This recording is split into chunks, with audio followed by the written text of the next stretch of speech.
그렇습니다.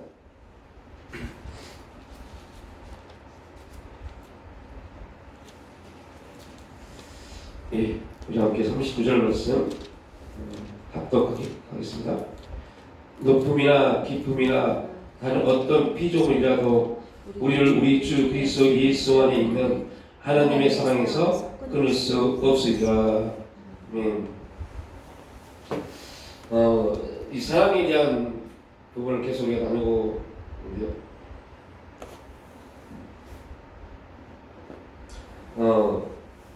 우리가 수요일날도 잠깐 나눴던 것처럼 여인이 어찌 그 젖먹는 자식을 잊겠으며 자기 태에서 난 아들을 긍휼히 여기지 않겠느냐. 그들은 혹시 잊을지라도 나는 너를 잊지 아니할 것이라 라고 이사야서 말씀에서 함께 나눴습니다. 이게 이사야 40장 15절 말씀인데 이사야 49장 14절에서 이제 이스라엘 백성들이 하나님의 사랑을 의심하면서 이렇게 질문을 하죠. 오직 시온이 이르기를 여호와께서 나를 버리시며 주께서 나를 잊으셨다 하였거니와.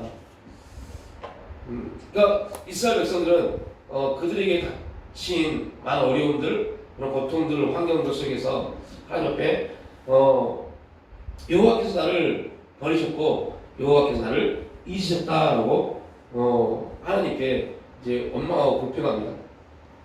그때 이제 하나님이 그 이스라엘 백성들 하나님의 사랑을 의심하는 이스라엘 백성들에게 아니다. 어떻게 부모가 어머니가 그 젖먹는 자식을 잊겠느냐.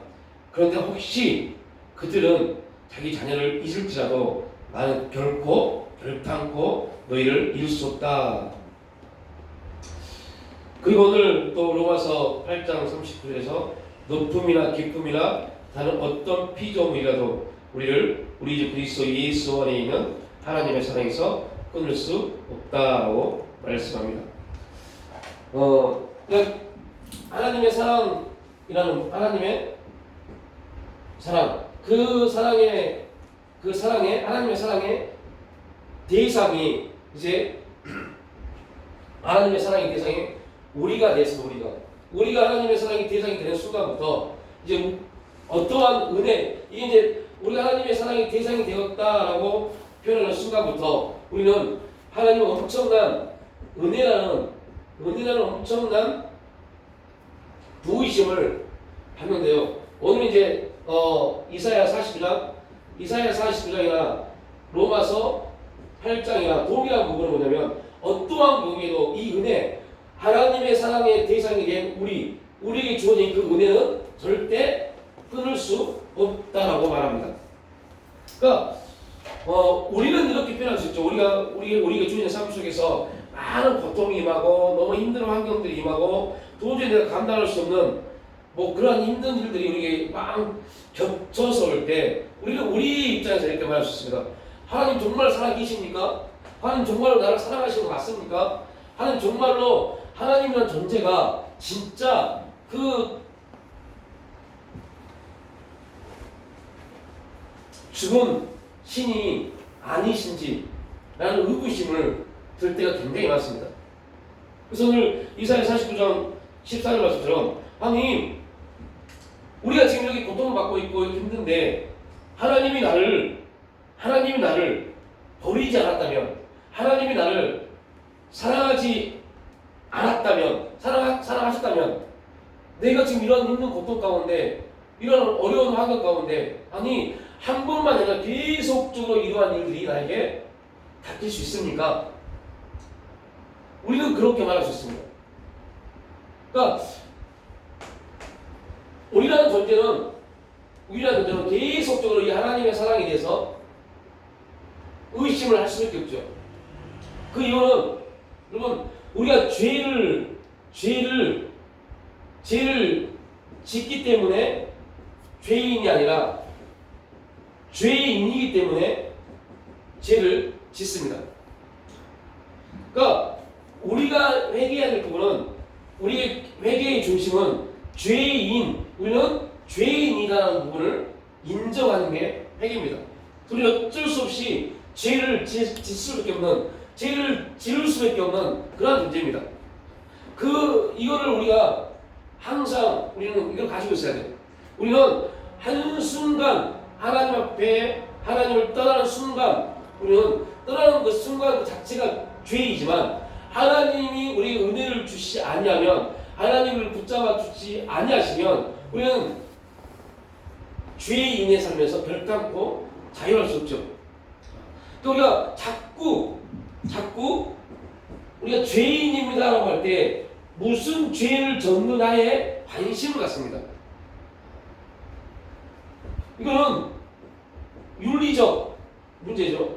내가 무슨 죄를 졌지? 어떠한 죄를 졌지? 무엇을 잘못했을까? 이에 대한 부분을 자꾸 생각합니다. 근데 우리가 생각해야 것은, 나는 원래 태어날 때부터 누구겠어요? 죄인입니다. 죄인으로 태어났습니다. 그리고 어느 날 예수 그리스도의 은혜 안에서 우리는 그 죄에 대해서 속함을 받고 하나님의 사랑의 대상이 됐죠. 하나님의 자녀가 됐죠. 그러니까 우리는 그 죄의 본성이 남아있는 우리는 계속적으로 그 사랑에 대해서 뭐 할 수밖에 없어요? 의심할 수밖에 없어요. 조금만 힘들면, 어려우면, 뭐 어떠한 일이 잘 안 풀리면 계속 우리는 하나님을 의심합니다. 근데 중요한 것은요, 우리가 얼마든지 하나님을 의심할 수 있어요. 의심을 할 수 있고, 정말 하나님이 살아계신가? 그런 의구심이 들 수도 있습니다. 그런데 중요한 게 있어요. 그때 우리가 꼭 기억해야 될 때, 우리가 그렇게 의심할 때 죄인된 습성을 가지고 있기 때문에 당연합니다. 그때 우리가 꼭 기억할 게, 우리가 한번 의심할 때마다 사탄은 우리의 삶에 엄청난 타격을 준다는 거예요. 이게 무서운 겁니다. 그래서 우리 수요일날 좀 어떻게 보면 좀 무서운 말 했지만요, 예배에 대해서 말했지만요, 예배 한 번 빠지고 두 번 빠지고 이거 뭐가 문제 있어요? 그러면서 돌이켜보면요, 예배 한 번 빠지고 두 번 빠지고요, 예배 빠졌다고 해서 내 인생이 막 급변하게 어떤 진기가 임하고 뭐 이러냐, 절대 그렇지 않습니다. 별로 예배 안 들어도요, 내 인생에, 우리 삶에 엄청난 타격이 있고 문제가 있고 어떤 어려움이 임하고 그러지 않습니다. 어떻게 보면 좀 엉뚱한 것 같지만, 주일날 예배 빠지고 돈을 직장생활하고 알바하면 훨씬 더 많은 돈을 얻을 수 있어요. 더 많이 벌 수 있어요. 왜요? 주일날 일하면 일당이 그 비입니다. 더 많이 벌 수 있어요. 그런데 기가 막힌 게 있어요. 뭘 모르냐면, 사탄이 우리의 신앙을, 우리의 삶을 황폐하게 만들어 간다는 거, 그 의미를 모릅니다. 그 사람들은 보여지는 어떠한 부분들, 내가 무슨 죄를 졌지? 그 죄에 대한 대가가 뭐지? 라는 어떤 보여진 거에 대한 어떤 현상적인 부분, 비상적이고 추상적인 부분에서만 어떠한 진기가 임할까? 어떠한 문제가 임할까? 여기에 대한 관심을 갖습니다. 우리의 마음이 사단을 통해서 계속적으로 이제 우리 인생에 대한 염려와 근심 가운데 빠져버릴 수밖에 없는, 이게 얼마나 황폐화되어지는 삶인지 이해하지 못해요.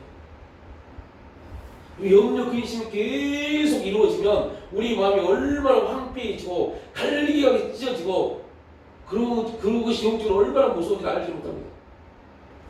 그러니까 그런 거에 대해서 우리가 영적인 거에 대해서 관심이 없으니까, 별로 관심이 없으니까 보여지는 것,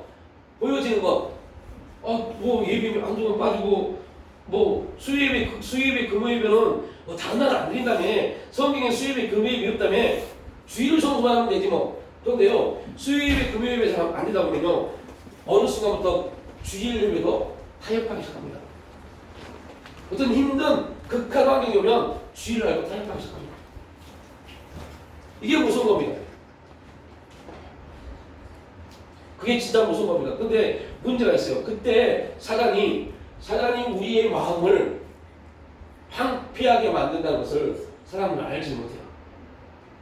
그 결국 제가 8월달부터 다시 히브리서를 가지고 설교를 할 텐데요, 히브리서의 가장 중심이 뭔지 아세요? 야, 너희들 어떤 환경 가운데 있어도 너희 마음의 영혼의 낯을 그리스도께 확고하게 붙잡아두지 않으면 이 세상 풍조가 한 번 와서 두 번 와서 세 번 와서 배를 우리를 퉁 칩니다. 우리는 한 번 칠 때마다 별로 그 큰 타격을 입지 않아요. 큰 타격을 입지 않다 보니까 별거 아니네 뭐 별거 아니네 뭐 지나버립니다.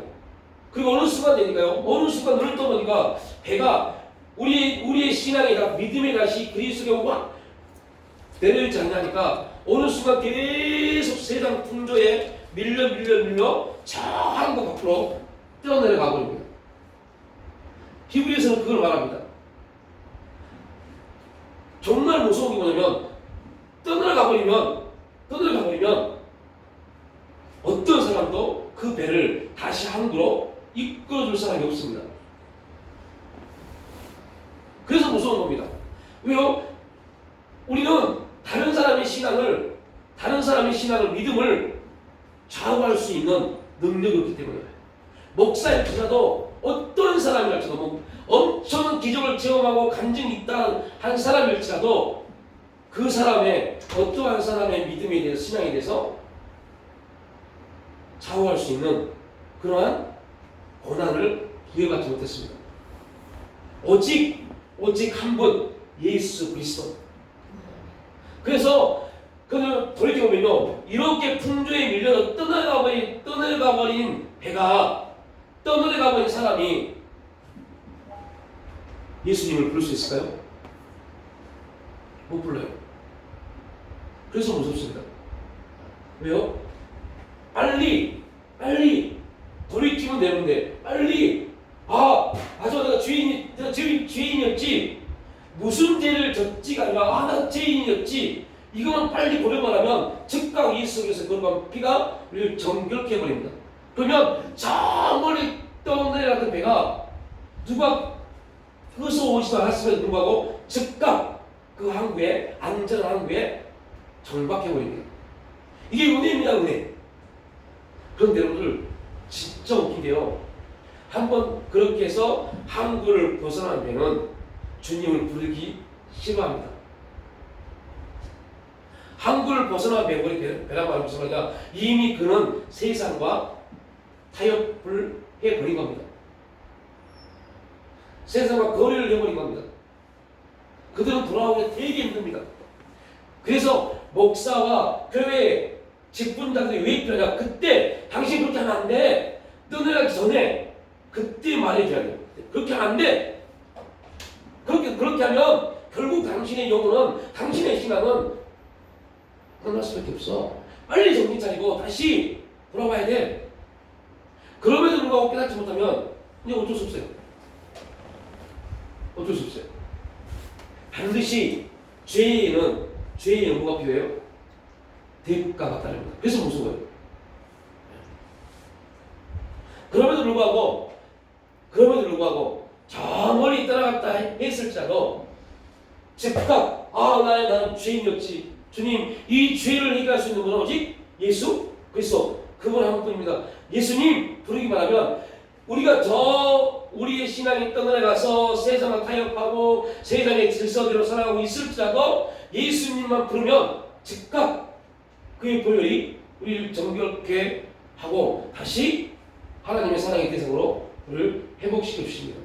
그런데 더 중요한 것은 그때 하나님은 이렇게 말합니다. 사탄은 우리에게 이렇게 말합니다. 너 나와 거리에 있지. 나와 타협했지. 제일 참수합니다. 그때 하나님 말합니다. 야, 높음이나 기쁨이나 다른 어떤 피조물이라도 너를 네가 저것을 갔다 왔든 실수를 했든 실패를 했든 너를 그리스도 예수 안에 있는 하나님의 사랑에서 끊을 수 없다라고 누가요? 하나님이 선포해버립니다. 우리가 뭐만 안 하면 돼요? 사탄의 참소에 넘어지지만 하면 돼요. 넘어져버리면 그래 나 같은 사람이 많은 사람들이 회개하지 못한 이유가 뭔지 아세요? 이게 자존심이라고 해야 되나? 뭐라고 해야 되나요? 이걸 이 세상 사람들은 겸손이라고 해요. 겸손 어떻게 해요? 나 같은 사람을 하나님 사랑하시겠어? 이렇게 말합니다. 나 같은 사람을 이렇게 죄 많은 사람을 이렇게 하나님의 잘못한 사람을 하나님 사랑하시겠어? 성경은 사랑한다고 말합니다. 근데 세상 사람은요, 그거를 겸손이라고 표현하고 좀 그걸 뭐라고 그러죠? 관계에서 어떠한 문제가 있어서 A라는 사람과 B라는 사람인데 B라는 사람이 A라는 사람에게 많은 문제를 일으켰어요. 그리고 떠나버렸어요. 어느 날 C라는 사람이 이 두 사람을 중지합니다. 근데 B라는 사람이 이렇게 말합니다. 야, 나 같은 사람을 저 친구가 나를 용서해 주겠어? 그래서 그 A라는 사람을 만나러 가지 않는 그거를 세상 사람들 뭐라고 그래요? 아, 그래도 뭔가 개개인 됐네 라고 말합니다. 우리는 신앙에서 그러면 겸손이라고 말합니다. 근데 절대 아닙니다. 겸손은 어떤 사람이냐? 예수 그리스도를 통해서 하나님을 중재하십니다. 그때 진짜 겸손한 사람은 나 같은 사람 하나님 사랑하시겠어?가 아니라 그래 하나님은 나도 사랑하셔 라고 나오는 사람이 진짜 겸손한 사람입니다. 나 같은 사람 하나님 사랑하시겠어? 이건 뭐요? 교만한 사람입니다. 왜요? 자기 삶을 누가 주관하려고 해요? 자기가 주관하려고 해요. 하나님의 사랑은 이제 이러한 부분을 우리에게 요구합니다. 야, 네가 하나님의 사랑의 대상은 우리입니다. 마음껏 그 사랑의 은혜를 부어주십니다. 그리고 요구하십니다. 그 사랑을 충분히 받고 있는 그리스도인 우리에게 이제 요구하십니다. 어떤 요구를 하시냐? 너 그 사랑 이제 충분히 받았지? 내 사랑이 뭔지 알겠지? 어떠한 경우에도 내 사랑은 너에게 뭐가 하잖아요? 끊기지 않아.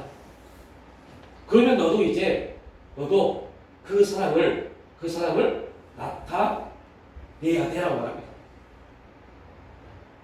우리가 이제 하나님의 사랑을 나타낼 수 있는 그러한 존재가 돼야 돼요.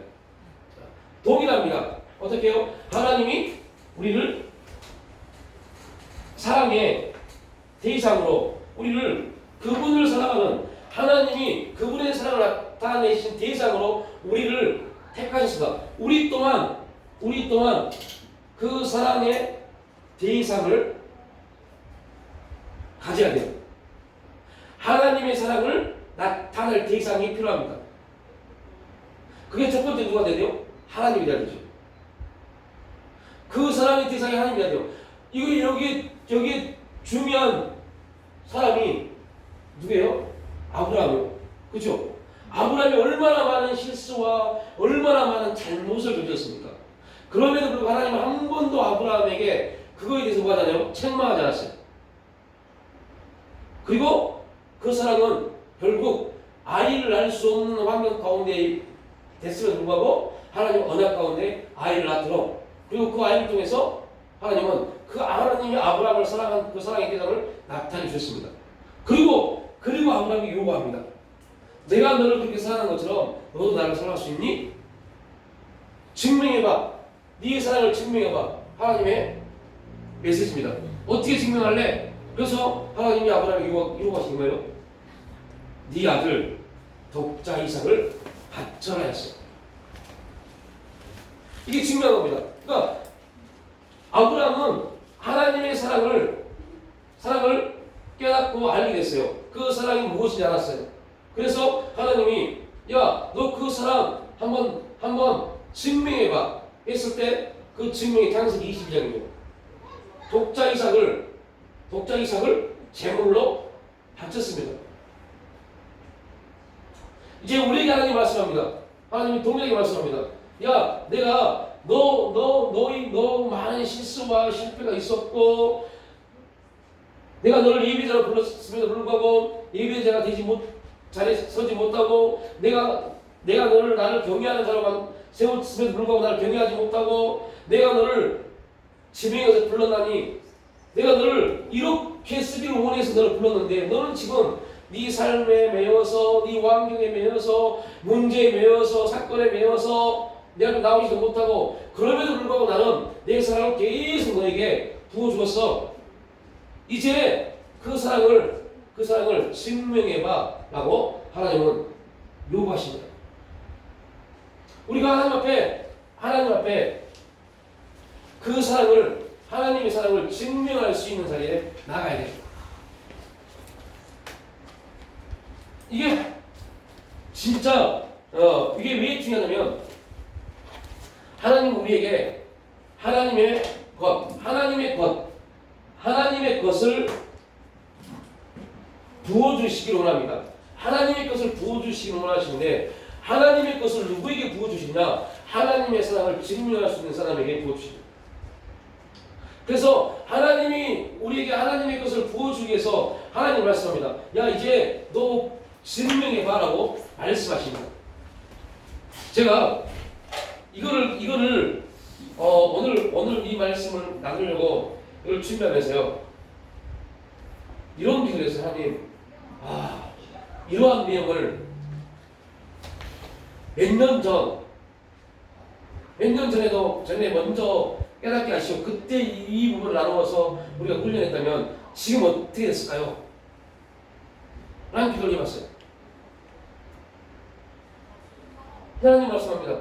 이게 뭐 기도가 없어요. 하나님이 야 왜 자꾸 너도 설교 중에 말했지 않았냐? 저 시간의 내용에 너의 부분을 맡기지 마. 아직도 전혀 늦지 않았어. 무슨 말이냐? 여러분, 하나님이 우리에게 뭔가를 하나님의 사랑에 증명해봐 요구하신다는 말은 무슨 말이에요? 하나님의 모든 것을 이제 우리에게 나타내기 위한 목적입니다. 그러니까 제가 기도할 때 이게 우리가 조금만 더 빨리 갔으면 이걸 조금 더 빨리 훈련을 통해서 하나님 모든 것을 받을 수 있는 그 부분을 우리가 증명했을 텐데 지금쯤이면 그 증명의 자리에 하나님 앞에 우리를 증명할 수 있는 자리에 있을 텐데 많은 사람들이 뭘 착각하냐면 목사님 무슨 말씀인지 제가 그러던 나름대로 최선을 다해서 헌금하고 11조하고 감사헌금하고 성령하고 자꾸 우리는 증명을 뭘로 보냐면 우리가 하는 어떤 신앙적 행위 그 신앙적 행위를 가지고 증명하려고 해요. 이렇게 되지 않습니까? 에 대한 부분이 증명이라고 생각을 해요. 그것도 하나 증명의 수단일 수 있어요. 근데 여기서 하나님이 요구하시는 증명은 뭐예요? 사랑입니다. 사랑. 너 자신보다 정말 나를 더 사랑하니? 를 물어보는 겁니다.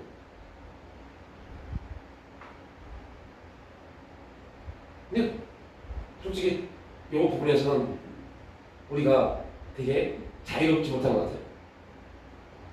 너 자신보다 나를 더 사랑하니? 라고 주님이 우리에게 그걸 증명해봐 라고 말씀합니다. 근데 우리가 아브라함을 통해서 봤고 또 한나를 통해서 배웠죠. 아브라함도 한나도 그 사랑을 증명을 해버렸잖아요.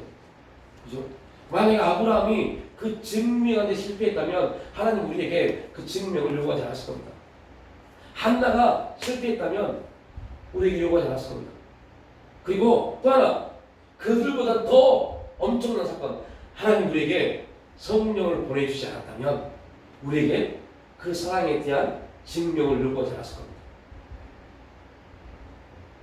우리는 내 남편도 사랑하지 못해요. 내 아내도 사랑하지 못해요. 그냥 육신적 감정적 그 사랑이라는 테두리 안에서 우리가 인간적 사랑이라는 테두리 안에서 움직이는 뿐이죠.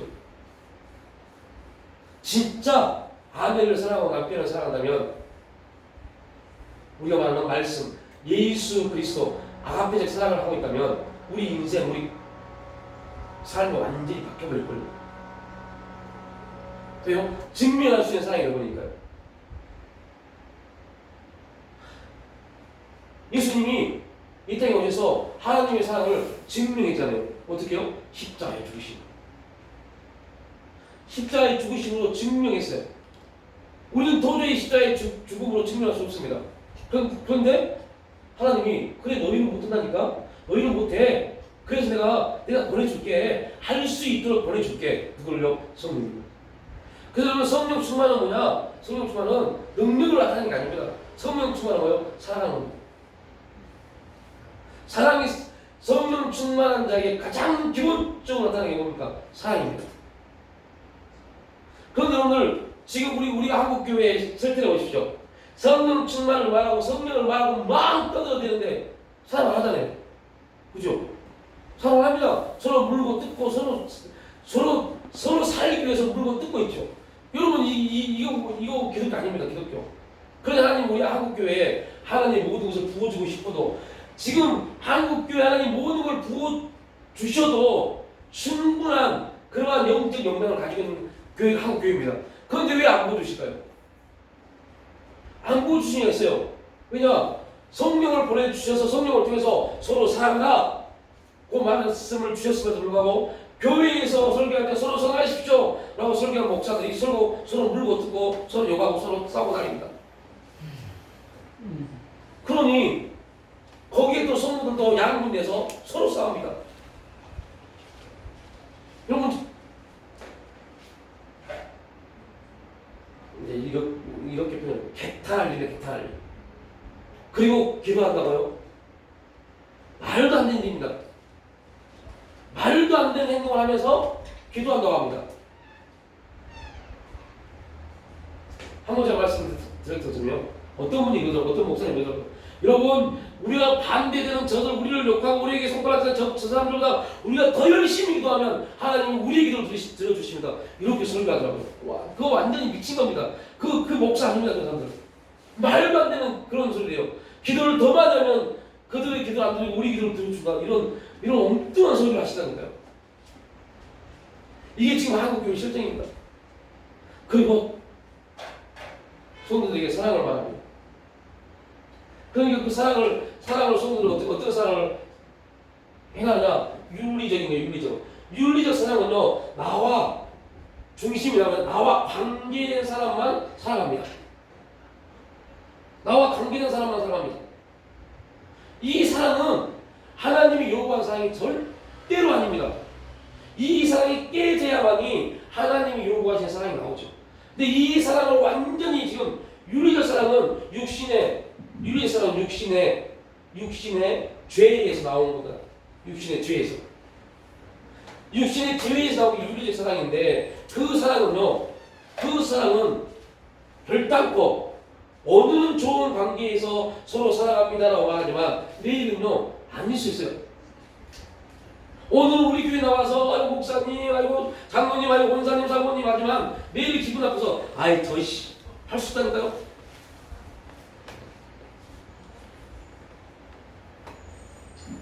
오늘은 우리 교회 나와서 함께 기도하고 예배하면서 손 들고 기도하면서 오늘 수고하셨습니다. 너무너무 감사합니다. 기도해 주셔서 감사합니다. 해놓고 뒤로 들어가서 엉뚱한 소리 할 수 있다니까요. 이게 뭐요? 육신적 사랑입니다. 근데 성령을 통해서 우린 절대 사랑할 수 없는 존재인데 성령을 통해서 사랑이 회복되어지면 그 사랑에 대해서 뭐 할 수 없어요? 평가할 수 없어요. 왜요? 내가 한 게 아니니까. 하나님 하신 일이기 때문에. 그래서 야 반은 높이하고 애언 높이하고 다 pé해진다. 다 없어진다. 그런데 사랑은 절대 없어지지 않는다.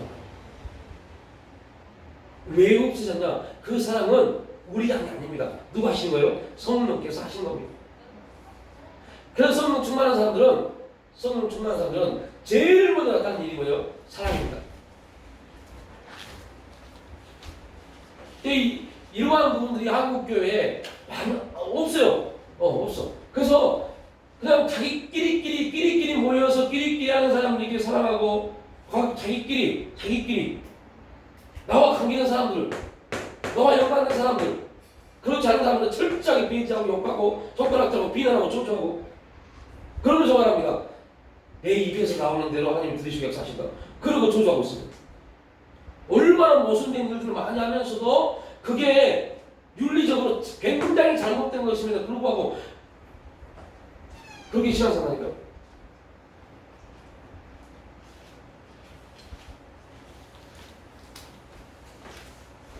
그러면서 하나님 역사하자고 기도할 때 하나님이 이렇게 말씀합니다. 야, 내가 네 아들도 아끼지 않냐 했는데 네 아들도 아끼지 않는데 내가 무엇을 못 주겠느냐? 그러면 성경 한 군데를 찾아볼까요? 베드로전서를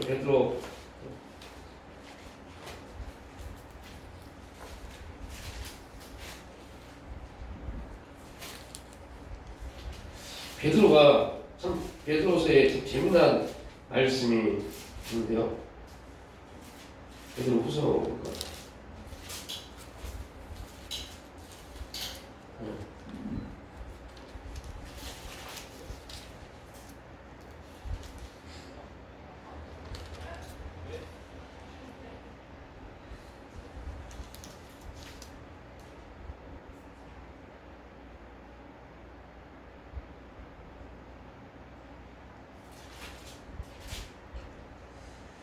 네, 오늘 아침에 읽었던 내용인데 아유 또 가물가물하네.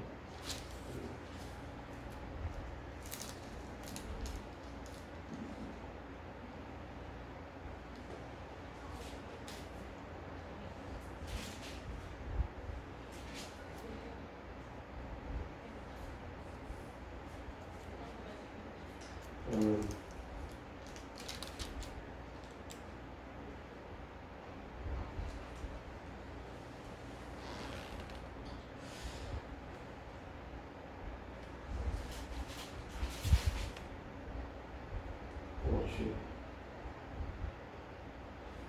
무슨 말씀이냐면 신성한 능력 안에 생명과 그런 그 모든 부분에서 하나님이 그 신성한 능력 안에서 모든 것을 너에게 주신다라는 말씀이거든요.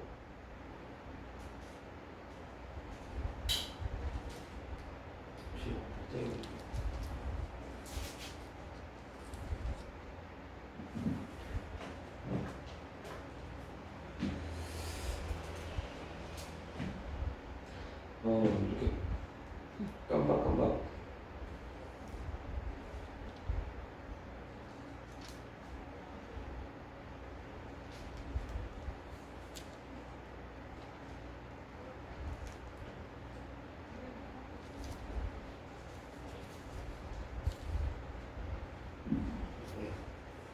베드로후서 1장 3절 여기 있네. 1장 3절 말씀 베드로후서 1장 3절 말씀 보면요. 이렇게 이제 베드로가 말씀합니다. 함께 1장 3절 말씀 이렇게 합독합니다. 그의 신기한 능력으로 생명과 경건을 속한 모든 것을 우리에게 주셨으니 이는 자기의 영광과 더불어서 우리를 부르신 이를 알므로 말미암으라. 그러니까 신기한 능력으로 생명과 경건을 속한 모든 것을, 그러니까 이게 말 무슨 말이야? 예수님 속성의 모든 것을 하나님 우리에게 주셨다고 합니다. 근데 어떻게 주셨냐? 이는 자기의 영광과 더불어서 우리를 부르신 이를 알므로, 우리를 부르신 이를 알았다. 그 우리를 부르신 이를 알므로 그의 신기한 능력과 생명과 경건 속에 있는 모든 것을 우리에게 주셨다고 말합니다. 그러니까 우리에게 모든 걸 주십니다. 우리에게 모든 것을 이미 부르심을 받았기 때문에 하나님이 예수 그리스도를 통해서 우리를 부르셨습니다. 그래서 그 예수 그리스도를 통해서 부르심 받는 우리에게는 모든 것을 주십니다. 이게 하나님의 뜻입니다. 그 신기한 능력 안에서 이게 하나님의 뜻입니다. 우리에게 모든 걸 주시기로 작정하신 분이 하나님이십니다. 그게 하나님의 사랑입니다. 그런데 그 일을 위해서 하나님은 우리에게 사랑을 증명해봐라고 말씀을 하시라고 하거든요. 이 말씀은 무슨 말이냐? 내가 너희를 사랑한 만큼 하나님이 우리를 사랑하셨던 그 사랑의 질, 그거를 요구하신 겁니다. 내가 너희를 어떻게 사랑했느냐? 아브라함은 그 사랑의, 하나님이 아브라함을 어떻게 사랑했느냐? 그 사랑의 질, 그를 독자 이삭을 바치는 그 사랑으로 하나님께 증명했죠. 우리도 마찬가지입니다. 그래서 아브라함은 독자 이삭을 바침으로 해서 경외라는 엄청난 하나님 앞에 인정을 받는, 이제 네가 나를 경외한다, 네가 나를 경외하였구나 라는 엄청난, 너 나 외에 아무것도 없구나, 이 소리를 들으신 겁니다. 우리에게도 마찬가지입니다. 우리에게도 아브라함이 이 소리를 듣고 나서 만약에 창세기 22장이 이 하나님을 의지하는 것을 경외하거나 이게 이 말씀 이 역사가 일어나지 않았다면 아브라함의 모든 하나님이 아브라함에게 하셨던 모든 언약은 가짜가 됐었습니다. 거짓이 되었습니다. 이루어지지 않았을 겁니다. 그러니까 하나님이 그 신기한 능력 안에서 생명하는 모든 것을 아브라함에게 주시기 위해서 아브라함에게 이 과정을 내가 너를 사랑했지. 그 사랑을 증명해봐. 내 사랑을 증명해봐. 그래서 독자 이삭을 바쳐라. 하나님을 사랑함으로 독자 이삭을 번제물로 드리는 그 시험에 하나님의 사랑에 대한 부분을 증명해 보였습니다. 우리도 마찬가지입니다. 우리도 환경, 사건, 문제, 고통들, 우리 가운데 있는 모든 것들, 이 부분 안에 있는 우리입니다. 그리고 하나님 말씀합니다. 야, 이것과 사랑, 하나님의 사랑, 자, 증명해봐. 이게 너를 좌우하는지, 내가 너를 사랑의 대상으로 너를 불렀고, 그리고 사랑을 주었고, 그 사랑을 받았고, 이제 그 사랑을 해서 네가 증명해봐. 너에게 지금 이런 환경이 있고, 이런 문제가 있고, 이런 사건이 있고, 이런 여러 가지 일들이 있는데, 너 이거 다 뒤로 하고 내 사랑 앞에 나올 수 있어? 증명해봐. 라고 하나님은 우리에게 요구하십니다. 그런데 실제 너무 많은 사람들이 증명하지 못합니다. 이겨내지 못합니다. 우리는 말합니다. 사람들 말합니다. 아, 이게 뭐 이길 건가요? 이게 이길 건가요? 그런데 지금 이게 영적 전쟁이라는 것을 알지 못해요. 내 앞에 지금 하나님이 나를 부르셨어요. 하나님이 우리를 부르셨어요. 예배자로 부르셨어요. 예배자로 부르셔서 예배자로서의 삶을 살아가도록 역사에 가시는데, 인도에 가시는데, 그리고 예배자로서 그 모든 것을 우리에게 주시기 원하시는데, 환경이 이러하니까요. 상황이 이러하니까요. 하나님은 야, 내가 너를 예배자로 부르고 너를 택한 그 순간부터 이거 모든 것들을 이길 수 있는 힘도 내가 너에게 주었어. 그리고 내가 네 인생 가운데 이 일을 섭리했어. 그리고 사단에게 허락한 것뿐이야. 너는 얼마든지 이기고 나올 수 있어. 모든 게 다 하나님이 다 섭리 가운데 있는 겁니다. 우리는 믿고 나오기만 하면 돼요. 나오기만 하면 하나님의 그 사랑을 증명하는 겁니다. 나오기만 하면 되는데 못 나가요. 못 나옵니다. 근데 이게 영적 전쟁이라는 걸 몰라요. 이게 영적 전쟁입니다. 이걸 이겨내고 나올 수 있는 그러한 믿음의 결단, 행한 우리 가운데 주어졌을 때 사단은 이제 이러한 것들이 우리를 넘어뜨릴 수 없다는 것을 알게 되죠. 그리고 우리는 여기서 한 단계 더 성장하는 그러한 일들을 경험하게 됩니다. 제가 아이들을 키우면서 이걸 더 많이 느껴요. 한 자릿수 나이가 있고요. 10대가 있고 20대가 있습니다. 생각하는 게 다 달라요. 똑같은 환경에서 9살짜리나 20살짜리 또 10대 자녀들이 보는 관점이 다 달라요. 근데 이 어린아이가 저희 막내가 우리에게 행동하는 것처럼 그렇게 행동하니까 부모가 그 아이가 행동이 맞아서 언니들보다 훨씬 더 똑똑하고 올바른 행동을 해서 부모가 와 이쁘다고 하지 않습니다. 언니들보다 훨씬 더 잘못된 좋지 않는 그러한 선택의 행동임에도 불구하고 부모는 기뻐합니다. 이유는 그 아이는 그게 딱 그 아이 수준으로 오는 거니까요.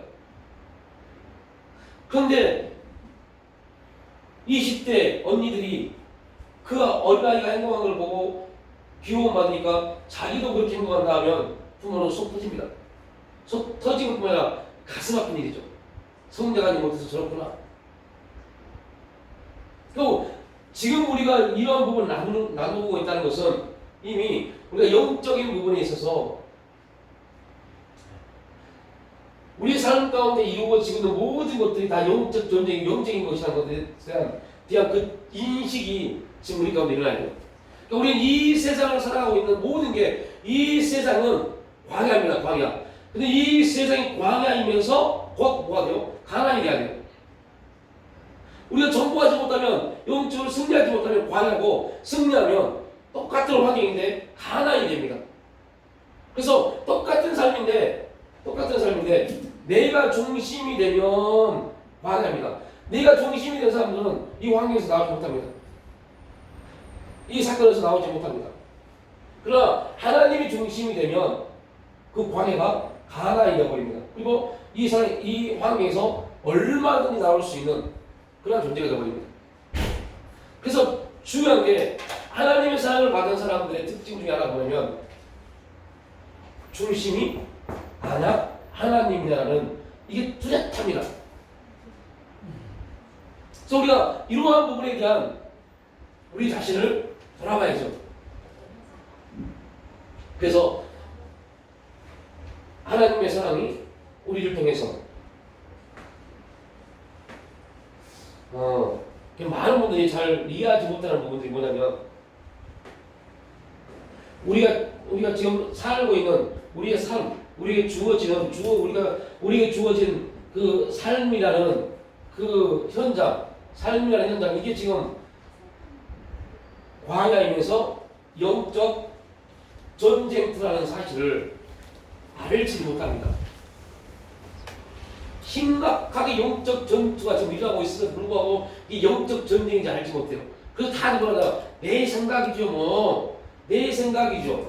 얼마나 웃긴가 보세요. 내 생각이고 내 경험이고 내가 알고 있는 지식이고 내가 살아왔던 내 삶 방식입니다라고 말합니다. 그런데 조금 전에 말씀드렸지만 내가 들어간 모든 것은 다 중심이 납니다. 이게 바로 광야입니다. 광야. 이 사람들은 그 광야에서 계속 할 수밖에 없어요. 원망하고 불평할 수밖에 없어요. 우리 인생은 우리 가정은 왜 이럴까? 원망 불평밖에 안 나가서 해도 답이 없네. 왜요? 중심이 나이니까. 우리의 삶이 계속적으로 이 사이클로 돌아오고 있습니다. 그런데 반대로 우리의 삶 속에서 하나님께서 허락하셨다. 하나님의 섭리 가운데서 허락하셨다는 이 한 가지 사실만 정확하게 알아도 우리는 이 광야에서 할 수 있어요? 감사할 수 있습니다. 우리의 삶에서 감사할 수 있습니다. 우리 삶에서 기뻐할 수 있습니다. 우리 삶에서 기도할 수 있습니다. 여러분, 너무너무 힘들고 어려우면 그때 소리면 기도도 안 나옵니다. 근데 이게 하나님께서 허락하신 섭리다. 이 사실이 딱 믿어지면 우리는 거기서 감사할 수 있습니다. 기뻐할 수 있고 기도할 수 있습니다. 이게 뭐예요? 감사, 기쁨, 기도가 가나안 삶입니다. 가나안의 삶은 계속해서 하나님이 함께 하시고 하나님 인도하심을 통해서 전쟁을 통해 승리하고 승리를 통한 전리품을 갖고 내 땅이 넓어지는 영적 전쟁의 승리가 있기 때문에 감사가 있고 기쁨이 있고 그 안에서 계속적으로 하나님의 역사를 바라보며 기도할 수 있는 그 일들이 이루어지죠. 근데 광야는 내가 중심이 되면 내가 살아보려고 하고 내가 뭔가 해보려고 하고 내가 열심을 내고 여러분들 내가 살아보려고 하고 내가 열심을 내고 내가 뭔가 해보려고 하고 이게 절대로 윤리적으로는 잘못이 아니잖아요. 절대 아닙니다. 그런데 하나님 말합니다. 그거 잘못된 거야 라고 말합니다. 그거 내가 너를 지명하여 불렀나니 너는 내 것이다. 그 순간부터 너는 그런 사람 살면 안 돼. 하나님 그렇게 말씀합니다. 근데 우리 그렇게 삽니다. 그러니까 계속 우리의 삶은 광야입니다. 해도 끝이 없습니다. 그런데 기가 막히게 뭐냐세요? 그들이 광야에 살면서 그 광야가 가나안이 되는데 가나안이 되지 못하니까 말합니다. 진짜 어떻게 될까요? 그래도 하나님 뭐 역사하시겠죠? 이렇게 말합니다.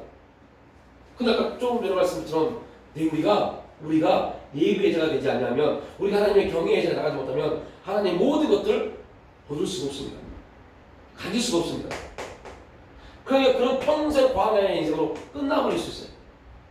영적 전쟁 한 번 못하고 끝나버릴 수 있어요. 지금 우리에게 주어진 삶 자체가 뭐예요? 영적 전쟁입니다. 이 환경이 영적 전쟁이고 이 사건이 영적 전쟁인데 그 영적 전쟁으로 받아들이지 않습니다. 왜요? 누구나 다 이렇게 사는데 라고 봐버려요. 누구나 다 그렇게 사는데. 그러니까 여러분, 우리가 영성훈련 받으면서 제일로 영성훈련을 하면서 제일로 많이 말했던 단어가 있어요. 우리의 사고와 가치관이 바뀐다는 거예요. 사고와 가치관이 바뀐다는 말이 무슨 말이에요? 관점이 바뀌는 거다. 아, 하나님이 이 환경을 통해서 하나님의 역사를 나타내는 게 목적이구나. 하나님의 역사를 나타내는 것에 대해 우리가 그 환경에서 승리하죠. 그게 영적 전쟁입니다.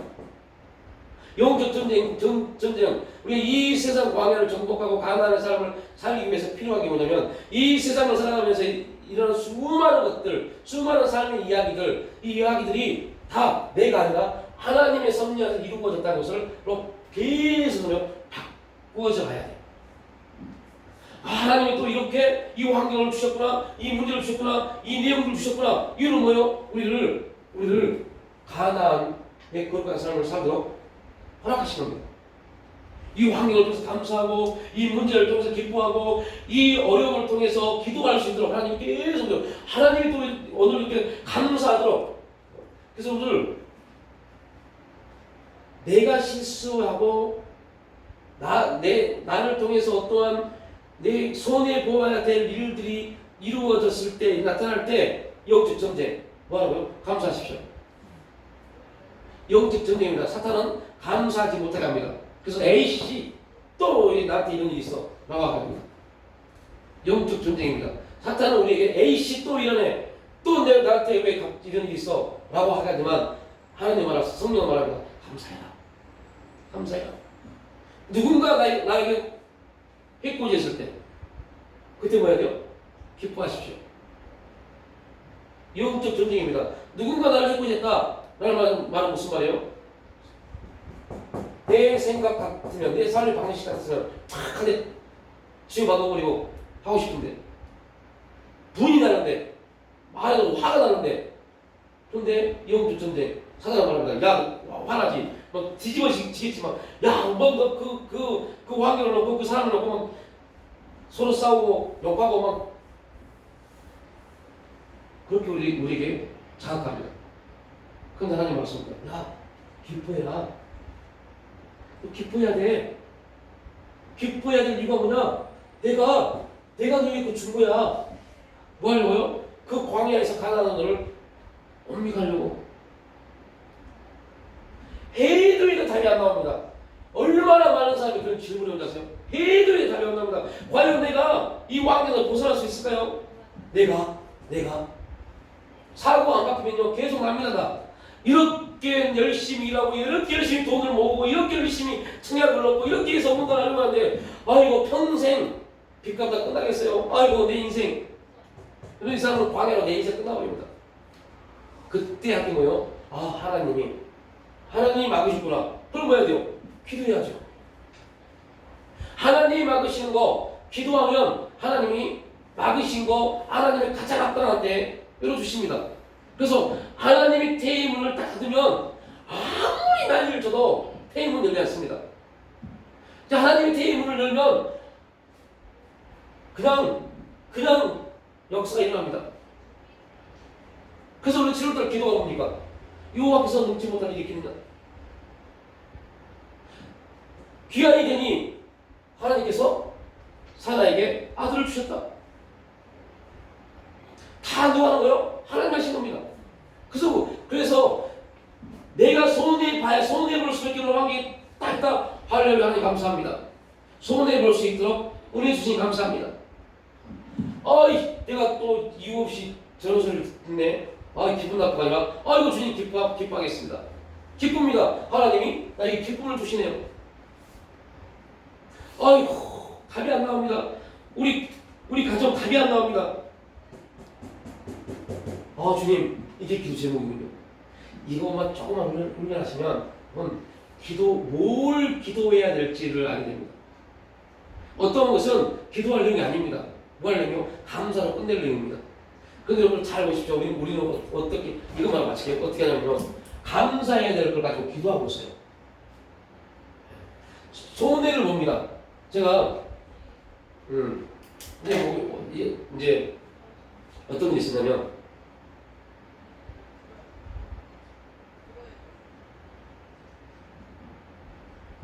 이제 그 필요할 때마다 차를 렌트해서 쓰다 보니까 며칠 전에 이제 렌트해서 쓰고 차를 반납했어요. 반납했는데 제가 잘못을 해서 나는 기스가 아니에요.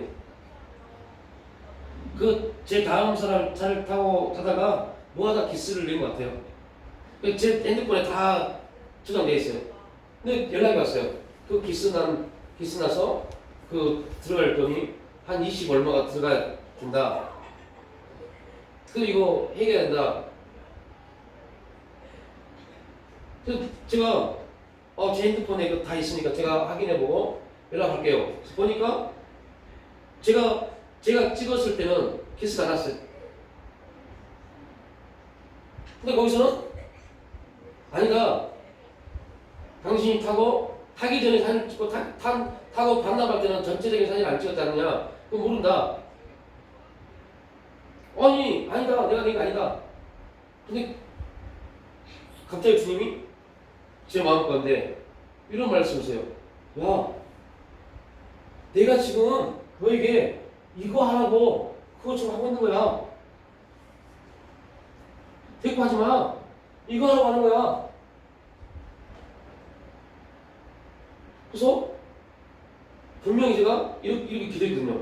하나님, 이렇게 그 순간순간 렌트해서 쓸 수 있도록 그래서 여러 종류의 차를 탈 수 있고 너무너무 감사한데요.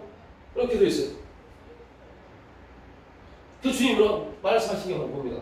야, 너 그 차 타고 운전하기 전에 이 차를 타게 하심에 대해서 감사하지 않았느냐?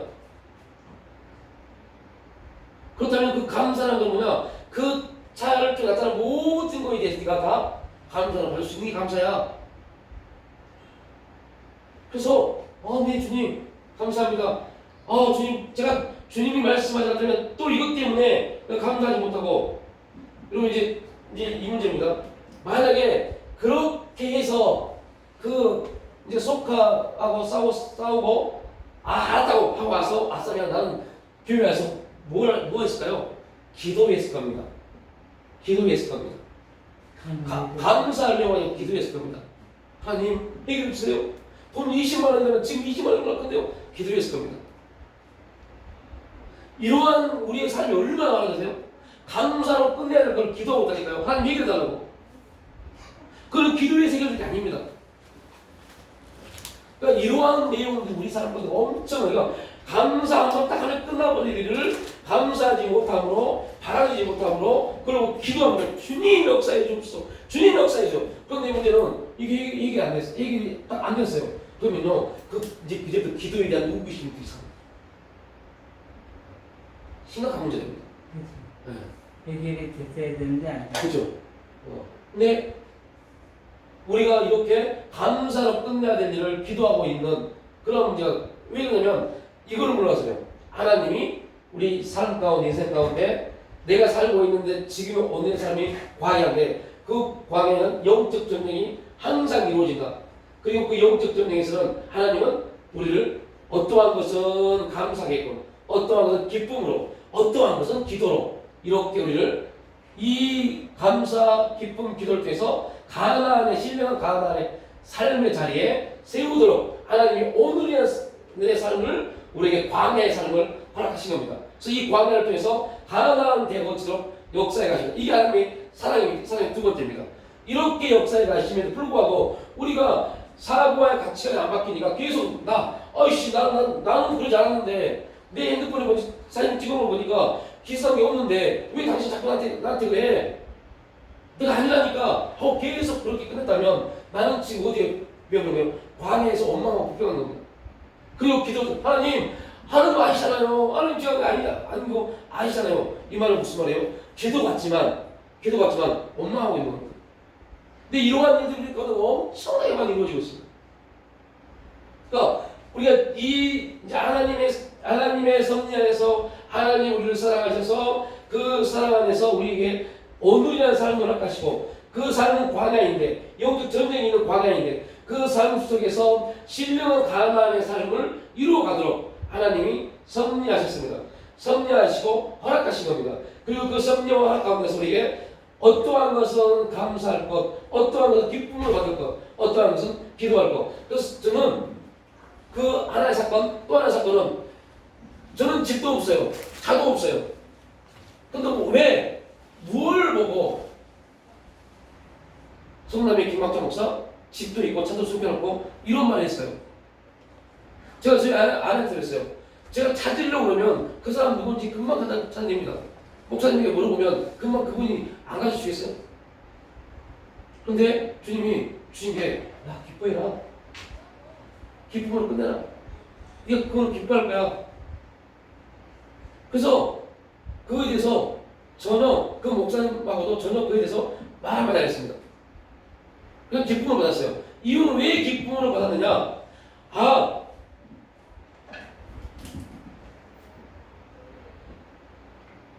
말씀으로서 다윗이 압살롬의 반역을 통해서 도망갑니다. 시므이가 자이 저주받을 놈, 너 그럴 줄 알았어 저주합니다. 그때 다윗이 그의 군사들에게 한 말 있잖아요. 아무것도 하지 말아라. 저의 한 단선 저주가 나의 원통함의 기도가 되어서 하나님의 역사가 나에게 있을 줄 누가 알겠나? 그 말씀을 주셔서 주님 그 일을 이루시려고 하나님이 그렇게 내 입이 아닌 다른 사람의 입을 통해서도 손복하시는군요. 주님 감사합니다.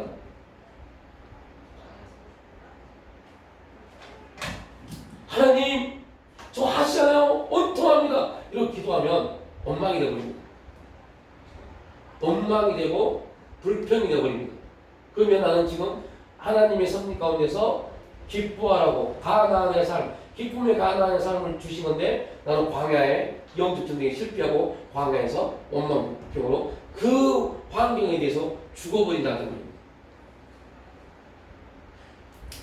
우리의 사고와 가치관, 영적 분별력이 이러한 부분들이 이루어졌을 때 이 환경은 감사함을 내가 끌어안을 일이구나.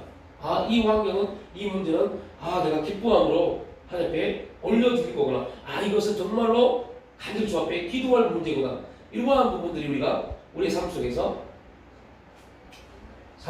이루어졌을 때 내가 광야, 내가 영적 전쟁, 원망불평, 실패, 처참함이 아니라 여기서 정말 이제 하나님의 섭리 안에서 신령한 가나안의 삶에 거룩한 일들이 가운데 감정되어지는, 그래서 베드로후서의 말씀, 그의 신기한 능력으로 생명과 근거에 속한 모든 것을 우리에게 주셨으니 이게 하나님의 사랑입니다. 이 일들이 가운데 일어나는 감정되어지는 역사가 있기를 축복합니다.